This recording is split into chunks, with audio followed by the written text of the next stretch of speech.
அரியது கேட்கும் வரிவடிவேலோய் அரிது அரிது மானிடராதல் அரிது.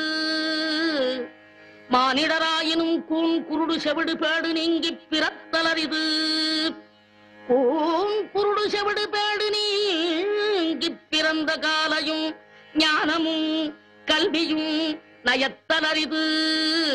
ஞானமும் கல்வியும் நயந்த காலையும் தானமும் தவமும் தான் சீதலரிது. தானமும் தவமும் தான் சீவராயின் வானவர் நாடு வழி திறந்திடுமே. அரியது கேட்டவருக்கு அழகாத தமிழில் விளக்கம் தந்த மூதாட்டியே, கொடியது என்ன? கொடியது கேட்கும் வடிவடிவேலாய் கொடிது கொடிது வறுமை கொடிது அதனினும் கொடிது